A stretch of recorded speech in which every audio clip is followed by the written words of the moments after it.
کہ اللہ آپ نے میری کتاب میں لکھا ہے کہ ایک امت بعد میں آنے والی ہے جو سب سے اعلیٰ امت ہوگی، وہ بھلائی کے داعی ہوں گے، برائی سے روکنے والے ہوں گے اور تیرے اوپر ایمان لائیں گے، یا اللہ وہ امت مجھے دے دے۔ موسیٰ علیہ السلام لاڈلے نبی تھے۔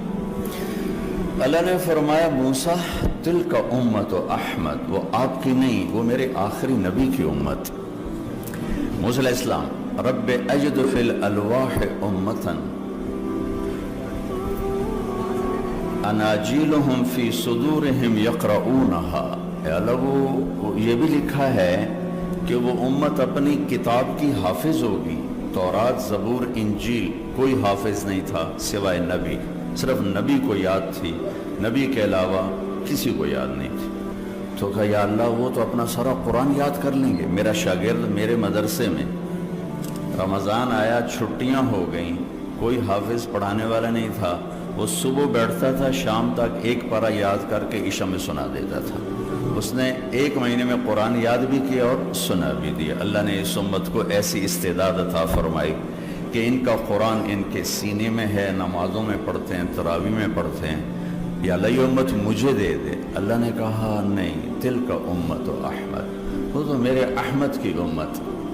پھر کہ یا اللہ اجد فی الالواح امتا کفارۃ ذنوبہم الصلوات الخمس، ان کے تو گناہوں کا کفارہ ان کی نمازیں بن جائیں گی۔ وہ فجر پڑھیں گے، رات کے گناہ معاف ہو جائیں گے، ظہر پڑھیں گے، فجر اور ظہر کے درمیان کے معاف ہو جائیں گے، عصر پڑھیں گے، مغرب پڑھیں گے، عشاء پڑھیں گے، ساتھ ساتھ ان کی شیٹ صاف ہوتی رہے گی۔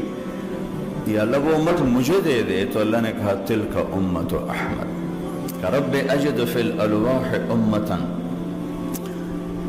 یقاتلون فصول الضلال حتی یقاتل الاعور الکذاب رب اجعلہ امتی قال تلک امت احمد۔ کہا یا اللہ میں ایک امت کا حال دیکھتا ہوں جو ہر باطل کی سرکوبی کریں گے اور اپنے دین کی حفاظت کریں گے، یہاں تک کہ دجال سے بھی لڑیں گے۔ یا اللہ وہ امت مجھے دے دے۔ کہا تلک امت احمد، وہ احمد کی امت۔ رب اجد فی الالواح امتا صدقاتهم فی بطونہم یاکلونہا رب اجعلہم امتی۔ یا اللہ ایک امت آ رہی ہے جو زکوٰۃ کھائے گی، زکوٰۃ۔ شاید آپ میں سے کسی کو معلوم ہو، کسی کو نہ ہو، بنو اسرائیل کی زکوٰۃ غریبوں کے لیے نہیں تھی۔ یہ اس وقت تو سونا چاندی ہوتا تھا، سونے چاندی کی تھیلی پہاڑ کے اوپر رکھی، اوپر سے آگ آ کے جلا دیتی تھی، زکوٰۃ قبول ہو گئی۔ اگر یہ مال حرام ہوتا تھا تو آگ نہیں جلاتی تھی، زکوٰۃ قبول نہیں ہوئی۔ جانوروں کی زکوٰۃ، جانور کو چوٹی پر کھڑا کرتے تھے، آگ آ کے جلا دیتی تھی، قبول ہو گیا۔ نہیں جلایا تو یہ حرام مال ہے۔ اس امت کی زکوٰۃ مالداروں سے لے کر غریبوں کو دے دی جاتی، ان کے غریبوں کے لیے زکوٰۃ کے علاوہ نفلی صدقے کا حکم تھا۔ لیکن اس امت کے ساتھ تو اللہ نے لاڈ کیے ہیں، لاڈ۔ صدقہ زکوٰۃ تو ہے ہی ہے۔ ایک اور مزیدار قصہ سناتا ہوں۔ ایک صحابی ہے، یا رسول اللہ میں تو تباہ ہو گیا۔ آپ نے کہا کیا ہوا؟ کہ میں روزے کی حالت میں بیوی کے پاس چلا گیا۔ ہم نے کہا اچھا تو پھر ایک غلام آزاد کرو۔ کہا جی میں غریب بندہ، میں کتوں کروں؟ کہا اچھا 60 مسکینوں کو کھانا کھلاؤ۔ کہا جی میں تو خود مسکین ہوں، میں کس کو کھلاؤں؟ کہا اچھا پھر 60 روزے رکھو۔ کہا ایک روزے میں چند چاڑ ہے، 60 روزے کی کروں؟ تو آپ بھی ہنس پڑے۔ آپ کہا اچھا تو بیٹھ جا، میں تیرا کام کروں۔ بیٹھ گئے۔ تھوڑی دیر گزری، ایک انصاری صحابی اونٹوں کا لے کر آئے، ٹوکرا، یا رسول اللہ یہ صدقے کا ہے تو آپ تقسیم فرما دیں۔ تو آپ نے فرمایا بو کدھر ہو بھائی؟ کہا جی بیٹھا ہوں۔ کہا یہ لے جا اور 60 گھروں میں تقسیم کر دے۔ کہنے لگے یا رسول اللہ، اللہ کی قسم مدینے میں مجھ سے بڑا مسکین کوئی نہیں، آپ میرا جرمانہ مجھے ہی کہو، میرا جرمانہ میں نے دو، میں آپ کھانا ہے۔ آپ اتنا ہنسے کہ آپ کے یہ دانت نظر آنے لگے۔ کبھی کبھی ہوتا تھا کہ آپ کے آخری دانت نظر آتے تھے، ورنہ آپ اتنا ہنستے تھے۔ آخری دانت آگا جب صرف تیرے واسطے اور کسی واسطے نہیں۔ تو اللہ نے اس امت کو اتنے لاڈ سے اٹھایا، اتنے پیار سے اٹھایا۔ آیت اتری لا يستوي القاعدون من المؤمنین والمجاہدون فی سبیل اللہ، اس طرح کہ اللہ کی راہ میں جہاد کرنے والے اور گھر بیٹھے برابر نہیں۔ ایک صحابی عبداللہ بن ام مکتوم، وہ پاس بیٹھ نابینا، یا اللہ یہ کیا کہہ دیا تو نے کہ گھر بیٹھنے والے اور تیری راہ میں پھرنے والے برابر نہیں؟ تو نابینا ہوں، میں کدھر جاؤں، میرے لیے کوئی گنجائش نکال۔ ایک لفظ لے کر جبریل دوبارہ واپس آئے، ایک لفظ لے کر، ایک آدمی کی خاطر۔ یا رسول اللہ، اللہ تعالیٰ فرما رہے ہیں اب اس آیت کو یوں پڑھا جائے، لا يستوي القاعدون من المؤمنین غیر اولی الضرر والمجاہدون فی سبیل اللہ۔ اس امت کو اللہ نے اس طرح پروٹوکول دیا کہ اب آپ اس لفظ کو، اس آیت کو اس طرح پڑھیں کہ گھر بیٹھنے والے جو معذور نہیں، ٹھیک ٹھاک ہیں، وہ اور اللہ کے راستے میں پھرنے والے برابر نہیں ہو سکتے۔ ایک صحابی ہیں اوس بن صامت، انہوں نے اپنی بیوی کو طلاق دے دی۔ ایک طلاق تھی جاہلیت کی، جس میں یوں کہا جاتا تھا تو میری ماں کی طرح ہے، تو اس پر طلاق ہوتی تھی جاہلیت میں۔ ایسی طلاق کہ کبھی دوبارہ نکاح نہیں ہو سکتا، کہیں اور نکاح ہو کے طلاق ہو کے بھی نہیں ہو سکتا، یہ ایسی طلاق تھی۔ وہ آئیں دوڑی دوڑی اللہ کے نبی کے پاس۔ اچھا اب دیکھیں، پہلی کتابیں اتر گئیں، تورات اکٹھی، زبور اکٹھی، انجیل اکٹھی۔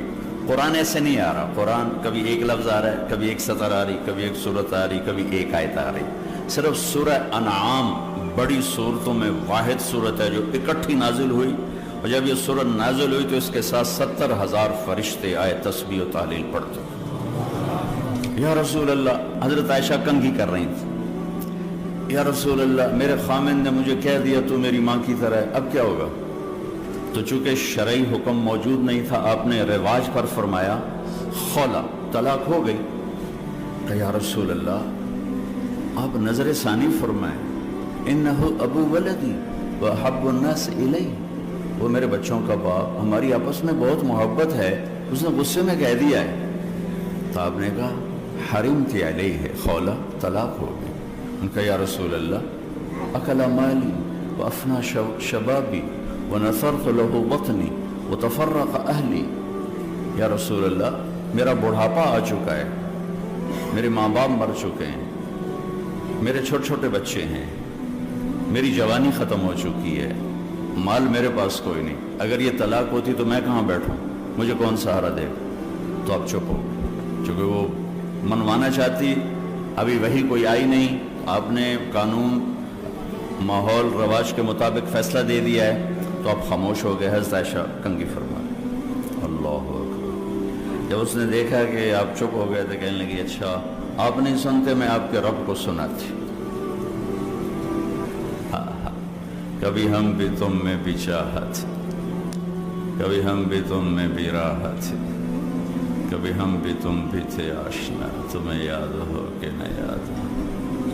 کبھی اللہ سے بڑی گھاٹی چھنتی تھی، اللہ کے نبی کہہ رہے ہیں طلاق ہو گئی، وہ کہہ رہی اچھا میں آپ کے رب سے بات کرتی ہوں۔ اس نے وہی ہاتھ اٹھایا، اللہم انہم لی منہ سبیۃ صغار، اے میرے رب میرے چھوٹے چھوٹے بچے، ان ضممتہم الی فضاجع، میں اپنے پاس رکھوں تو روٹی کہاں سے کھلاؤں، ان ضممتم الیہ فضاعوا، باپ کے پاس چھوڑوں تو تربیت کون کرے گا؟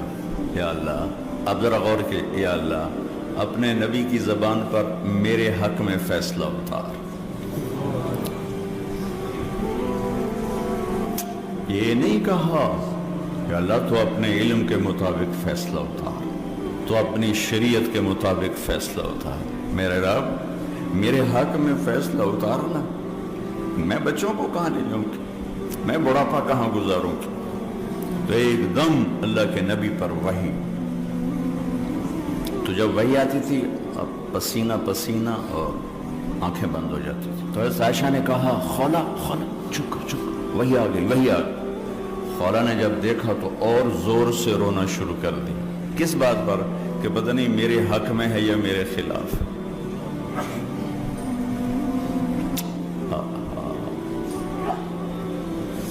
جب وحی ختم ہوئی تو آپ نے پسینہ پہنچا اور مسکراتے ہوئے فرمایا خولا تجھے مبارک ہو، اللہ نے تیرے حق میں فیصلہ دے دیا۔